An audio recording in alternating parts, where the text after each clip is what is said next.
Hi guys, I'm Tom. You ever say to yourself, I'm not going to do things like my parents did? Yeah. Well, I have a 3-year-old son, and being a dad, I've been making a list of the things I'm not going to do like my dad. My dad was an only child born in Kentucky during the Depression, which means that he doesn't share, doesn't spend money, and he'll eat a squirrel. If it's barbecued just right. So here's my list. First off, I plan to never go fishing with my son. To me, fishing is like smoking. You lose 7 minutes of your life every time you cast. And if you do it right, what do you got to do? Got to fish.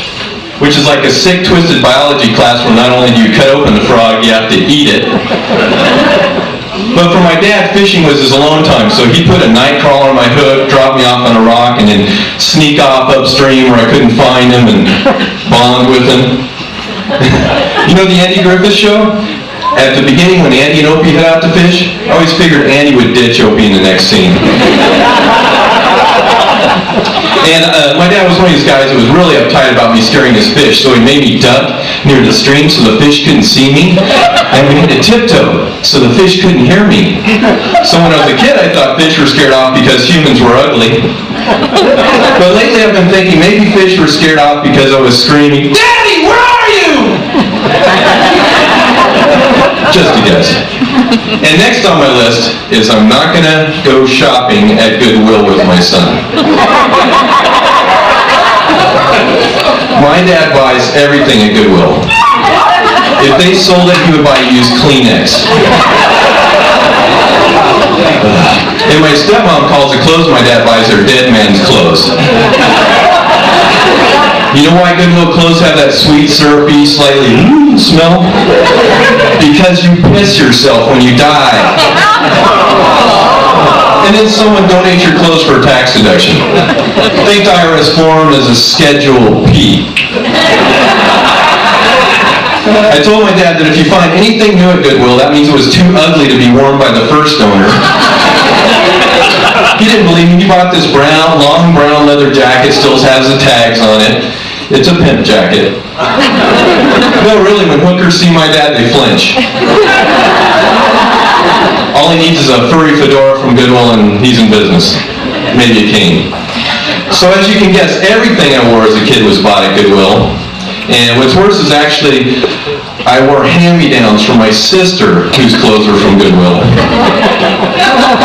And one day all the kids at school were staring at me and I didn't know why. Until this cute girl I'd been wanting to go out with came up to me and said, "Tom, culottes are for girls." I was so embarrassed I didn't start my period for another 2 months. Okay, and next on my list is I'm not going to become a conspiracy theorist like my dad.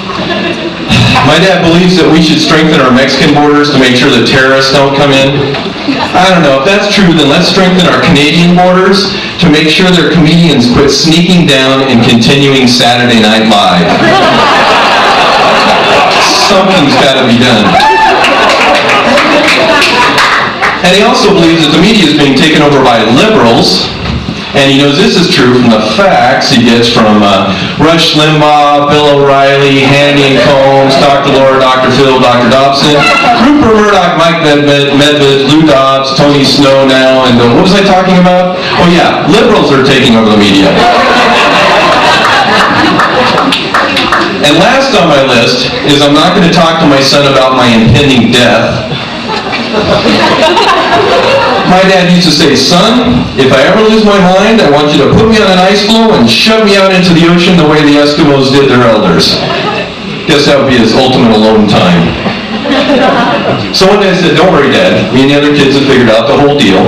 At some point in the future, we'll ask you to put on a tux for a nice dinner party, and we'll have a limo pick you up and take you down to a quaint fishing village where the whole family will be waiting. And while a beautiful Wagner opera plays over the PA system, We'll bludgeon you to death, dress you in a pair of culottes, and tie your body to a gasoline-soaked bass fishing boat, because he likes fishing, and then shove you out into the ocean.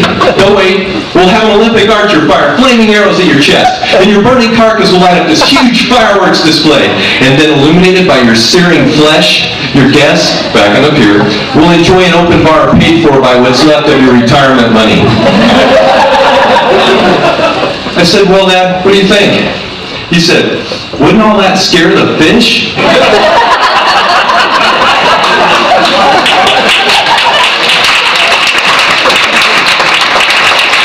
Well, that's my list. Thanks a lot. I'm Tom Oliver.